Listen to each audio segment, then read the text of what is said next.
Balloon bells. అది నువ్వే కదా ఆ వేటగాడు పెంచుకుంటున్న కొంగవి? అవును, అది నేనే. కానీ అతను వేటగాడు కాదు, అతను మా నాన్న. తను ఏమంటున్నాడో మీరందరూ విన్నారు కదా, ఆ మనిషే తనకి నాన్న అంట.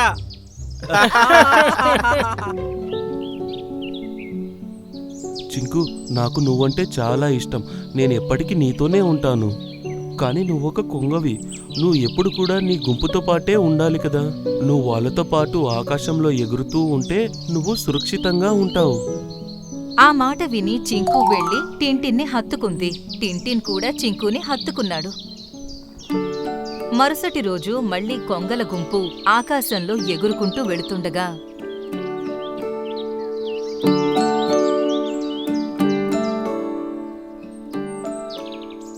వెళ్ళు చింకు, ఈరోజు నువ్వు నీ గుంపుతో పాటు అసలైన జీవితాన్ని గడుపు. ఐ లవ్ యూ నాన్నా. I love you too Chinku. అలా అని చింకు ఆకాశంలోకి ఎగిరిపోయింది. చింకు త్వరగా తిరిగి రావాలని నేను కోరుకుంటున్నాను. అంటే మన ముగ్గురం కలిసి ఉండాలి ఎప్పటికీ. అదే సమయంలో ఒక వ్యక్తి అడవిలో తిరుగుతూ ఉన్నాడు. అతను ఎక్కడున్నాడు? అతను ఇక్కడే ఎక్కడ ఉండాలి. ఇంకోవైపు చింకు కూడా కొంగలతో కలిసి గుంపులో ఎగురుతూ ఉంది. సరే కొంగలో, కాసేపు ఆ కొండ మీద ఆగి మనం విశ్రాంతి తీసుకుందాం. అలాగే గురువుగారు. కొంగలన్నీ ఒక కొండపైకి చేరుకున్నాయి. అక్కడ అన్నీ చింకుని ఆశ్చర్యంగా చూడ్డం మొదలుపెట్టాయి. అది నువ్వే కదా ఆ వేటగాడు పెంచుకుంటున్న కొంగవి? అవును, అది నేనే. కానీ అతను వేటగాడు కాదు, అతను మా నాన్న. తను ఏమంటున్నాడో మీరందరూ విన్నారు కదా, ఆ మనిషే తనకి నాన్న అంట. అతను ఎప్పటికీ నీకు నాన్న కాలేడు. నిజం చెప్పాలంటే నువ్వు ఇంకొంచెం పెద్దయ్యే వరకు నిన్ను పెంచి ఆ తర్వాత నిన్ను తన ఆహారంగా చేసుకోవాలనేది అతని ఆలోచన అయి ఉంటుంది. మా నాన్న నన్ను చంపాలనుకుంటే మీతో అస్సలు పంపించేవారు కాదు. ఇంకోవైపు మళ్లీ అడవిలో గందరగోళం మొదలైంది. ఇంకొక వేటగాడొచ్చాడు. ఏంటి, ఇంకో వేటగాడా? కాసేపట్లో అడవిలో ఉన్న జంతువులన్నీ ఒక చోటకు చేరుకుని చాటుగా ఆ వ్యక్తిని ఫాలో అయ్యాయి. ఆ సమయంలో టింటిన్ ర్యాబిట్తో కలిసి తమ ఇంట్లో ఉన్నాడు. ఇంతలో ఆ వ్యక్తి వెళ్లి తన ముందు నిల్చున్నాడు. టింటిన్,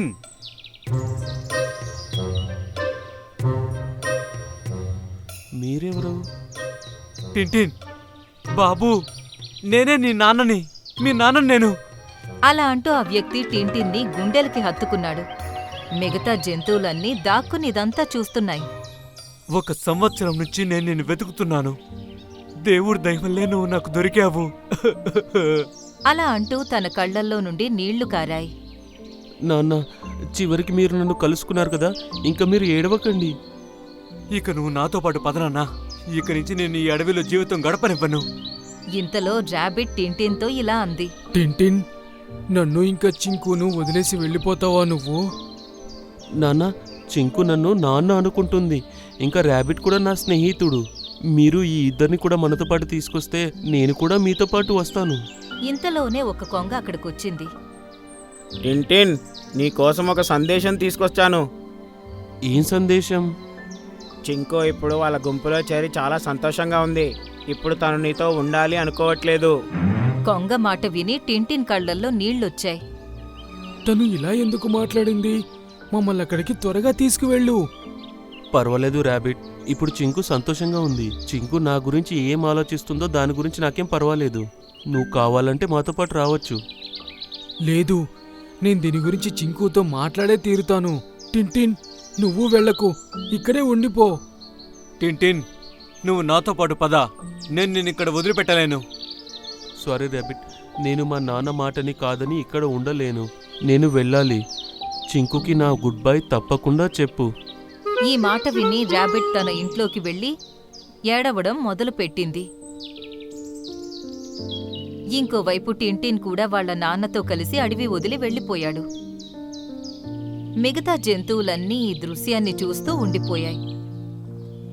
కాసేపటి తర్వాత టింటిన్ వాళ్ళ నాన్నతో కలిసి ఒక ఇంటికి వెళ్ళాడు.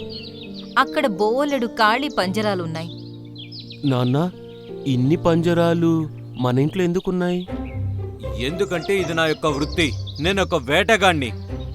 మీరొక వేటగాడా? బహుశా దీనివల్లే అడవిలో ఉన్న జంతువులందరూ కూడా నన్ను వేటగాడనుకున్నారు. కానీ వాళ్ళు ఎప్పుడు కూడా నాకు ఏ నష్టం కలిగించలేదు. భావోద్వేగానికి గురికాకు టింటిన్. ఇంతకీ నేను ఆ అడవిలోకి ఎలా వెళ్ళానో మీరు నాకు చెప్పగలరా? బాబు, నాకు చాలా పెద్ద ఆర్డర్ వచ్చింది. వాళ్ళకి నేను 50 రకాల పక్షుల్ని ఇంకా జంతువుల్ని పట్టుకుని జూలో ఇవ్వాలి. కానీ నాకు అంత పెద్ద ఆర్డర్ని పూర్తి చేయడానికి చాలా సమయం పడుతుంది. ఎందుకంటే జంతువులన్నింటినీ ప్రాణాలతో పట్టుకోవాలి. అందుకే నేను నిన్ను స్పృహ తప్పేలా చేసి వాటర్ ఫాల్ ద్వారా అడవిలోకి పంపించాను. అలా చేస్తే నువ్వు అడవిలోనే ఉండి అన్ని జంతువులతో స్నేహంగా ఉండొచ్చు. నీపై వాళ్ళకి పూర్తి నమ్మకం ఉంటుంది. ఆ తర్వాత నిన్ను ఇంటికి తీసుకొచ్చాక ప్రతి వారం నువ్వు అడవికి వెళ్ళి నీతో పాటు 3 జంతువులు తీసుకుని వస్తావు. అలా చేస్తే త్వరగా మనకు 50 జంతువులు దొరికేస్తాయి. వాళ్ళ నాన్న మాట విని టింటిన్ ఆశ్చర్యపోయాడు. అంటే దీని అర్థం మీరు మీ పనిని పూర్తి చేయడానికి నన్ను ఉపయోగించారా? ఒకవేళ అడవిలో ఏదైనా జంతువు నన్ను తినేసి ఉంటే? బాబూ, నా దగ్గర ఇంక వేరే దారే లేదు. ఇక నీ దగ్గర కూడా వేరే దారే లేదు. ఇప్పుడు నువ్వు నాకు పనిలో సహాయం చెయ్యి. నేను ఇలా అస్సలు చేయను నాన్న. అయితే సరే, నువ్వు ఒప్పుకునేంత వరకు నువ్వు ఈ పంజరంలో బందీగా ఉండాలి. అలా అని తను టింటిన్ని పంజరంలో బంధించి తాళం వేసేశాడు. ఇంకోవైపు ర్యాబిట్ కూడా చింకు దగ్గరకు చేరుకుంది. చింకు, అసలు ఏమైంది నీకు? నువ్వు టింటిన్ని కలవాలనుకోవట్లేదా? ఈ కొంగలందరూ నీకు ఏ మాయ మాటలు చెప్పారు? దానివల్ల నువ్వు టింటిన్నే మర్చిపోయావు. అలాంటిది ఏమీ లేదు ర్యాబిట్. మరి నువ్వు పంపిన సందేశం? ఈయన మా మాస్టర్ గారు. ఈయన టింటిన్ గురించి చాలా తప్పుగా మాట్లాడారు. టింటిన్ నన్ను ఇష్టపడట్లేదని చెప్పారు. అదొక నాటకం అన్నారు. ఈయన చెప్పిందంతా కూడా తప్పని నిరూపించడానికి కావాలని ఆ సందేశాన్ని పంపాను. కానీ టింటిన్ ఇక్కడికి రాకుండా ఈయన చెప్పిన దాన్ని నిజమయ్యేలా చేశారు. నిజానికి టింటిన్ నేను కలవాలని అనుకున్నాడు. కానీ టింటిన్ని తీసుకెళ్ళడానికి వాళ్ళ నాన్నగారు వచ్చారు. కానీ టింటిన్ నీకోసమే ఈ అడవిని వదిలి వెళ్ళాలనుకోలేదు. కానీ అప్పుడే నువ్వు పంపిన సందేశం వచ్చింది. అది విని టింటిన్ ఈ అడవిని వదిలిపెట్టి వాళ్ళ నాన్నగారితో వెళ్ళిపోయాడు. ఏంటి ఇలా జరిగింది? ఆ మాట విని చింకు ఆశ్చర్యపోయింది.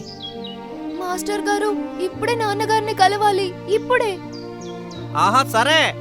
అయితే మనం మనతో పాటు ఏనుగును ఇంకా రైనును కూడా తీసుకెళ్దాము.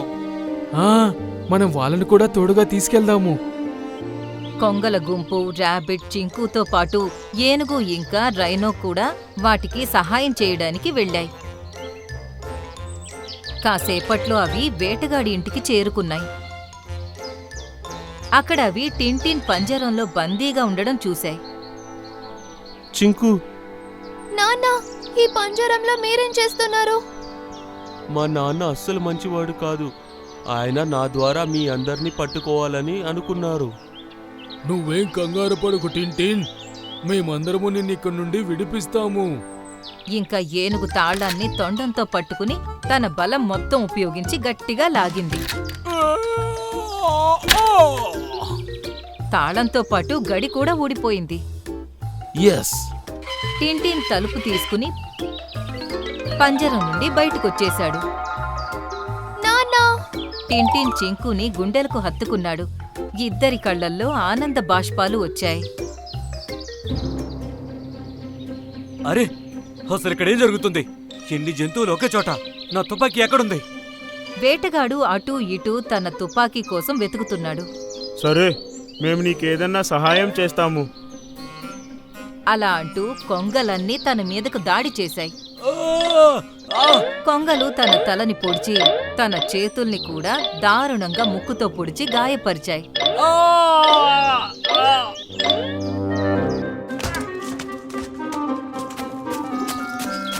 ఆ తర్వాత రైనో ఒక్క గుద్దుతో తనని కిటికీలో నుండి బయటకు పడేసింది.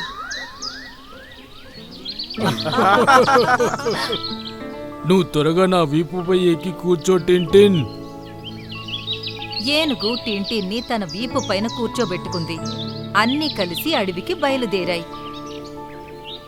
అడవికి చేరుకుని జంతువులన్నీ టింటిన్కి స్వాగతం పలికాయి. ఇంకా టింటిన్కి చాలా సంతోషంగా అనిపించింది. రాబిట్ కూడా మళ్ళీ టింటిన్ ఇంకా చింకుని కలిసి చాలా సంతోషపడింది. ఇంకా బాధ అనేది ఎవ్వరి దరిదాపుల్లో కూడా కనిపించడం లేదు. నన్ను వదిలేయండి, నన్ను వెళ్ళనివ్వండి. ఇది ఏమాత్రం మంచిది కాదు.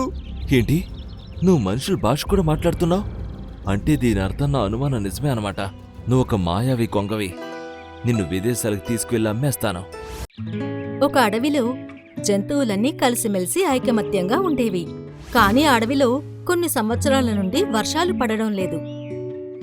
అందువల్ల అడవిలో ఉన్న నదులన్నీ ఎండిపోయాయి.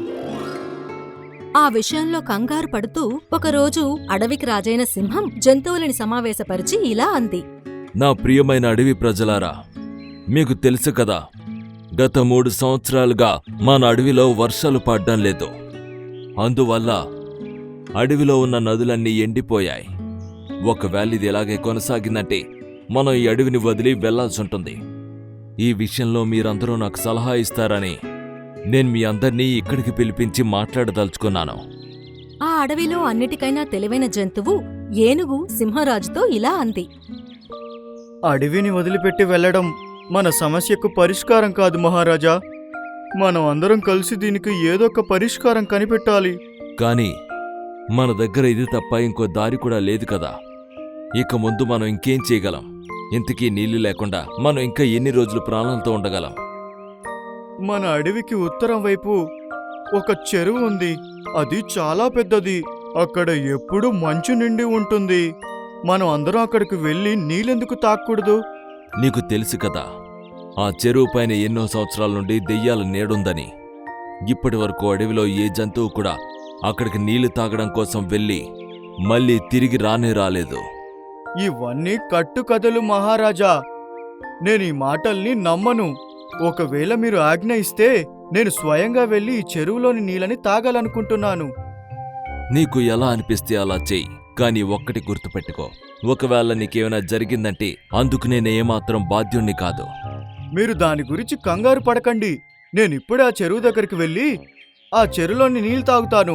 నిజానికి నేను దయ్యాలు భూతాల్లాంటివి నమ్మను. కానీ ఒకవేళ నాకు అక్కడ ఏదైనా దయ్యం కనిపించిందంటే నేను ఆ దయ్యాన్ని నా అడవిలో ఉన్న జంతువులందరి ప్రాణాల కోసం ప్రార్థిస్తాను. అలాగే మేమందరం నీకోసం ఇక్కడే ఎదురు చూస్తూ ఉంటాం. అలాగే నువ్వు క్షేమంగా తిరిగి రావాలని ఆ దేవుణ్ణి ప్రార్థిస్తాం. ఏనుగు దేవుడి పేరు తలుచుకుని అడవిలో ఉత్తర దిక్కుకి బయలుదేరింది.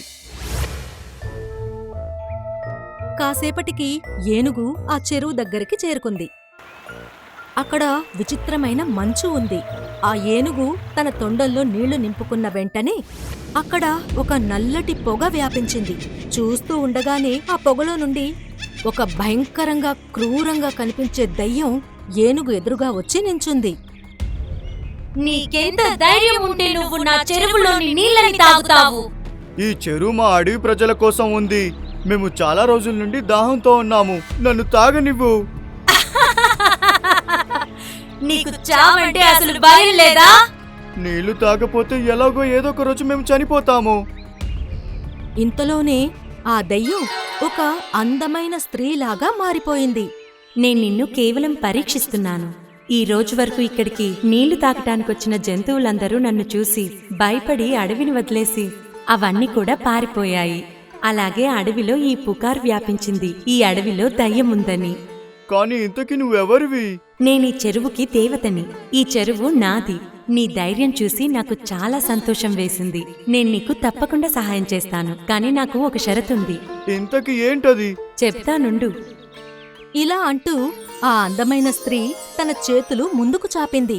తన చేతుల నుండి తెల్లటి కాంతి బయటికొచ్చింది. ఆ తెల్లటి కాంతి నుండి ఒక అందమైన కొంగ వచ్చి ఏనుగు పక్కన నించుంది.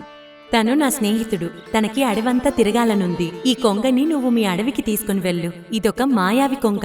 తను అడవిలో కాల్పెట్టిన వెంటనే మీ అడవికి అదృష్టం కలుగుతుంది. కానీ ఒకటి గుర్తుపెట్టుకో, ఎవ్వరూ కూడా పొరపాటున ఈ కొంగకి హాని చేయాలని చూడకూడదు. మరి నా కొంగకి అడవిలో తృప్తి తీరిన తర్వాత నేను దీన్ని తీసుకుని వెళ్ళిపోతాను. ఇలా చెప్పి చెరువు దేవత మాయమైపోయింది. ఏనుగు కొంగని తీసుకుని సింహం దగ్గరికి చేరుకోబోతుండగానే ఆకాశంలో నల్లటి మబ్బులొచ్చాయి. అలాగే వర్షం పడటం మొదలయ్యింది. అడవిలో ఎండిపోయిన చెరువులు నిండిపోయాయి. ఏనుగు జరిగిన సంఘటన మొత్తం సింహరాజుకు చెప్పింది. ప్రియమైన నా అడవి ప్రజలారా, ఈ రోజు నుండి మనమందరం కలిసి ఈ కొంగని జాగ్రత్తగా చూసుకుందాం. అలాగే ఈ రోజు నుండి ఈ కొంగ ఏనుగుతో కలిసి తన నివాసంలోనే ఉంటుంది. ఇక ఆ రోజు నుంచి ఆ కొంగ ఏనుగుతో కలిసి ఉండడం మొదలుపెట్టింది. కొద్ది రోజుల్లోనే ఆ కొంగ ఏనుగు అలాగే అడవిలో ఉన్న మిగతా జంతువులతో కలిసిపోయింది. అది రోజు ఏనుగుతో ఆడుకుంటూనే ఉండేది. అలాగే అది ఎక్కడికి వెళ్తే అక్కడ చుట్టుపక్కలంతా వాతావరణం పచ్చగా అయిపోయేది. కాని అడవిలో ఉన్న జంతువులకి తెలియదు, ఒక వేటగాడు చాలా రోజుల నుండి ఆ కొంగ పైన కన్నేసి ఉంచాడు అని. ఒకరోజు ఆ మాయావి కొంగ ఒంటరిగా అడవిలో తిరుగుతూ ఉండగా ఆ వేటగాడు చెట్టు మీదికి ఎక్కుతూ తనని చూస్తూ ఇలా అన్నాడు. ఈ కొంగ ఈ అడవికి చెందింది కాదనే విషయం తెలుసు, కానీ ఈ కొంగలో ఏదో విశేషం అయితే తప్పకుండా ఉంది. తను ఎక్కడికి వెళ్ళినా అడవిలో అక్కడ వాతావరణం అంతా పచ్చగా మారిపోతుంది. పట్టణంలో దీనికి చాలా డబ్బులు ఇస్తారు. అయినా ఈ కొంగ ఇక్కడికి వచ్చినప్పటి నుండి కూడా అడవిలో జంతువులన్నీ చాలా హుషారుగా మారిపోయాయి. ఈ మాట అంటూ వేటగాడు చెట్టుపై నుండి కొంగ మీదికి తన వలని విసిరాడు. పాపం మాయావి కొంగ వల లోపల నుండి తనని తాను కాపాడుకోటానికి గిలగిలా కొట్టుకుంటుంది. వేటగాడు వెంటనే చెట్టు మీద నుండి దూకి ఆ కొంగ కాళ్ళని కట్టేశాడు. ఆ వేటగాడు ఆ కొంగని ఒక గుహ లోపలికి తీసుకుని వెళ్ళాడు. ఆ గుహలో ఎన్నో రకాల అడవి జంతువులు దారుణమైన పరిస్థితుల్లో అక్కడ కట్టబడి ఉండడం ఆ కొంగ చూసింది. వేటగాడు కోపంగా కొంగతో ఇలా అన్నాడు. చాలా రోజుల నుండి నీ పైన కన్నేసున్నాను. చాలా కష్టంగా నువ్వు నా వలలో చిక్కుకున్నావు. నిన్ను అమ్మేస్తే వీటన్నిటికన్నా ఎక్కువ డబ్బులు దొరుకుతాయి నాకు. నన్ను వదిలేయండి, నన్ను వెళ్ళనివ్వండి. ఇది ఏమాత్రం మంచిది కాదు. ఏంటి, నువ్వు మనుషుల భాష కూడా మాట్లాడుతున్నావు? అంటే దీని అర్థం నా అనుమానం నిజమే అనమాట. నువ్వు ఒక మాయావి కొంగవి. నిన్ను విదేశాలకు తీసుకువెళ్ళి అమ్మేస్తాను. ఇంకోవైపు అడవిలో కొంగ కనిపించకపోవడంతో అడవిలో గందరగోళం మొదలయ్యింది. సింహరాజు ఏనుగు వైపు చూస్తూ కోపంతో ఇలా అంది. నువ్వు పాపం ఆ కొంగని జాగ్రత్తగా చూసుకోలేకపోయావు. నీకు తెలుసా, ఒకవేళ తను దొరక్కపోతే చెరువు దేవత ఈ అడవిని ఖచ్చితంగా నాశనం చేసేస్తుంది. నన్ను క్షమించండి మహారాజా, నేను కాసేపు నిద్రపోయాను. కానీ నాకు తెలిసినంత వరకు అడవిలో ఉన్న జంతువులలో ఎవరు కూడా కొంగకు హాని చేయాలనుకోరు. తప్పకుండా ఇది ఒక వేటగాడి పని అయి ఉంటుంది, ఒక మనిషి పని. అలా అయితే మరిక్కడ నిలబడి నా మొహం ఏం చూస్తున్నా? వెళ్ళి ఆ వేటగాడిని వెతకండి. తను అన్యం పుణ్యం ఎరుగని ఆ అమాయకపు మాయావి కొంగని ఎన్ని తిప్పలు పెడుతున్నాడో ఏమో, వెతకండి. సింహరాజు మాట విని అడవిలో ఉన్న జంతువులన్నీ కొంగను వెతకడం మొదలుపెట్టాయి. ఇంకోవైపు ఆ వేటగాడు అడవి నుండి ఆ కొంగని తీసుకువెళ్లడానికి సిద్ధమయ్యాడు. చూస్తూ ఉండగానే ఇంతలోపే అక్కడికి ఇంకో వేటగాడు కూడా వచ్చాడు. ఆ వేటగాడి వైపు చూసి గన్ను గురిపెడుతూ ఇలా అన్నాడు. అరే, మర్యాదగా నా మాయావి కొంగని నాకిచ్చేరా బంటి. నీకు బుర్ర పాడైందా ఏంటి? నువ్వు కాముగా ఇక్కడి నుండి వెళ్ళిపో. నేనే దీన్ని పట్టుకున్నాను, అందుకే నేనే దీన్ని అమ్ముతాను. ఒకవేళ గనక మర్యాదగా నా కొంగను నాకు ఇవ్వకపోతే ఎప్పటికిప్పుడే నేను నిన్ను కాల్చి పడేస్తాను. ఇలా చూడు బంటి, నువ్వు పట్టుకున్న జంతువులన్నింటినీ కూడా పట్నం తీసుకుని వెళ్ళి ఎక్కడైనా అమ్మేసుకో. నాకేమీ అభ్యంతరం లేదు, కానీ ఈ మాయావి కొంగ మాత్రం నాకు కావాలి. ఆ వేటగాళ్ల ఇద్దరి మధ్యలో దారుణంగా గొడవ మొదలయ్యింది. ఒక వేటగాడి చేతిలో గన్నుంది. అతను కోపంతో ఇంకో వేటగాడి గుండెల మీద ఫైర్ చేశాడు. ఇంతలోనే ఉన్నట్టుండి ఆ కొంగ కళ్లల్లో నుండి తెల్ల కాంతి బయటికొచ్చింది. అలాగే ఆ గన్లో బుల్లెట్టు ఒక పల్లీ పప్పులాగా భూమిపై పడిపోయింది. కొంగకున్న వల కూడా మాయమైపోయింది. ఇది చూసి వేటగాడు చాలా భయపడిపోయాడు. అయ్యో, ఇది చాలా ప్రమాదకరమైన కొంగ, ప్రాణాలు కాపాడుకోండి, పారిపోండి. ఇలా అంటూ వేటగాడు భయపడుతూ అక్కడి నుండి పారిపోయాడు. నువ్వు చాలా సులభంగా గన్లో ఉన్న బుల్లెట్తో చేసిన దాన్ని తిప్పికొట్టావు. అలాగే నీ వల్ల దానంతటా అదే మాయమైంది. అంటే దీని అర్థం, ఒకవేళ నువ్వు తలుచుకునుంటే ఎప్పుడో పారిపోయేదానివి. మరి నువ్వు ఎందుకు పారిపోలేదు? విషయం అది కాదు. ఎప్పుడైతే ఎదుటి వ్యక్తి కష్టాలా ఉంటాడో నా లోపలున్న శక్తులు అప్పుడే పనిచేస్తాయి. అలా అయితే నువ్వు నా ప్రాణాలు ఎందుకు కాపాడా? నేను నీతో ఎంతో దారుణంగా ప్రవర్తించాను. చివరికి నేను నిన్ను పట్నం తీసుకెళ్లి అమ్మేయాలని కూడా అనుకున్నాను కదా. ఎదుటి వాళ్ళ ప్రాణాలు కాపాడటం మనందరి కర్తవ్యం. మనం తప్పకుండా మన కర్తవ్యాన్ని పూర్తి చేయాలి. నువ్వు నాతో ఎంత దారుణంగా అయినా ప్రవర్తించి ఉండొచ్చు, కానీ నేను ఎప్పటికీ నీతో అలా చెయ్యలేను. కొంగ మాటలు విని వేటగాడు కన్నీళ్లు కార్చడం మొదలుపెట్టాడు. అంతేకాదు అతనికి చాలా బాధ కూడా కలిగింది. నువ్వు ఇలా అడవి జంతువుల్ని పట్టుకోవడం ఆపేయాలి. ఇవి కూడా ఒకరి బిడ్డలే. నీకు ఎవరిని బలవంతంగా పట్టుకొని వాళ్ళ కుటుంబం నుండి దూరం చేసే అధికారం నీకు అస్సలు లేదు. అర్థమవుతుందా? నేను చేసిన పనికి చాలా సిగ్గుపడుతున్నాను. ఈ రోజు నుండి నేను ఎవరిని వేటాడను. ఇలా అంటూ ఆ వేటగాడు అక్కడ బంధించి ఉన్న జంతువులన్నిటినీ విడుదల చేసేశాడు. ఇంతలోనే మాయావి కొంగ బయట అడవి జంతువులన్నీ అటువైపే పరిగెడుతూ రావడం గమనించింది. వేటగాడి గురించి జంతువులకు తెలిసిపోయింది అని కొంగకి అర్థమైంది. కొంగ వేటగాడితో ఇలా అంది, ఈ గుహలో ఇంకో తలుపు కూడా ఉంది. నువ్వు అందులో నుండి పారిపో, లేదంటే వీళ్ళందరూ నిన్ను చంపేస్తారు. నువ్వు మరీ అంత చెడ్డవాడివి కాదు. మాయావి కొంగ మాట విని వేటగాడు ఏడుస్తూ ఇలా అన్నాడు, నువ్వు నిజంగానే చాలా మంచిదానివి. ఒకవేళ నువ్వు మనిషి అయి ఉంటే నేను నిన్ను ఎప్పటికీ వదలకపోయేవాణ్ణి. ఇంకా త్వరగా ఇక్కడి నుండి వెళ్ళిపో. ఆ వేటగాడు అక్కడ్నుండి వెళ్ళిపోయాడు. ఆ రోజు తర్వాత నుండి అతను వేటాడ్డం మానేశాడు. కొన్ని రోజుల తరువాత చెరువు దేవత మాయావి కొంగని తిరిగి తీసుకువెళ్ళిపోయింది.